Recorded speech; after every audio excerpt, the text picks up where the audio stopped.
Welcome to the Deep Dive. Today we're taking a closer look at a book that really made waves. Robert Kiyosaki's Rich Dad, Poor Dad came out back in 97. Right, a huge bestseller. Definitely. Yeah. And our goal here is, well, to pull out the key ideas, the real nuggets from this book on financial thinking. Basically give you a shortcut to its core message. The whole book is built around this really interesting contrast, isn't it?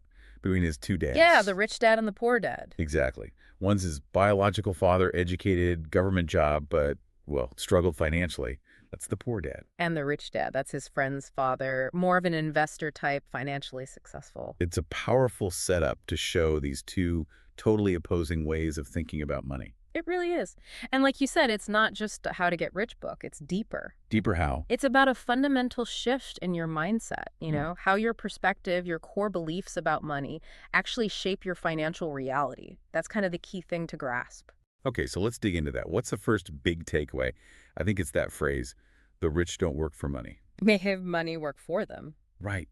Sounds great, but what does that actually mean in practice? It's not just about quitting your job, is it? Yeah, necessarily no. It leads straight into his big distinction.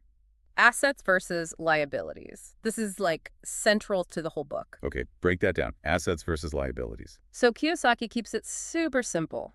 An asset puts money into your pocket. Think stocks that pay dividends, or maybe a rental property bringing in rent. Okay, simple enough. And a liability takes money out of your pocket, like car payments, credit card debt, maybe even a big mortgage on a house you live in, depending on how you structure it. Right, that's controversial for some, viewing your own home potentially as a liability. It definitely challenges traditional thinking. His main advice is basically buy assets, avoid liabilities. Sounds easy, but it requires discipline, he puts it bluntly. The poor and the middle class work for money. The rich have money work for them. That really forces you to look at your spending differently.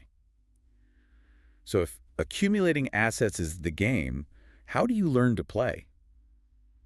This brings us to another point he makes quite strongly. Financial education. Exactly. Yeah. He argues that schools teach us a lot, academic skills, maybe professional ones. But not how to handle money, not investing, not building wealth. So what's the solution then?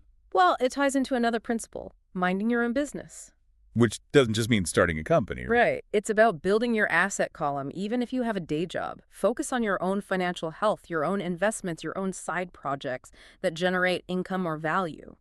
It's about taking ownership. That requires a certain mindset too, doesn't it? Like courage. Definitely. Courage, learning from mistakes, because you probably will make some, and being willing to take calculated risks. Not gambling, but smart risks. Okay, another kind of counterintuitive idea he pushes is work to learn, not to earn. Yeah, that's a good one. It shifts the focus from just chasing a bigger salary, right? Yeah. To actually acquiring valuable skills. Exactly. Skills like sales, marketing, understanding finance, negotiation, things that make you more capable, whether you work for someone else or for yourself. You're building your own human capital, which is an asset. So if we pull all this together, what's the essence? I think a huge takeaway is that famous line. It's not just how much money you make. It's how much money you keep.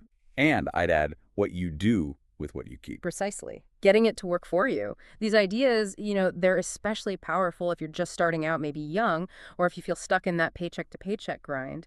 It offers a different path. It really does.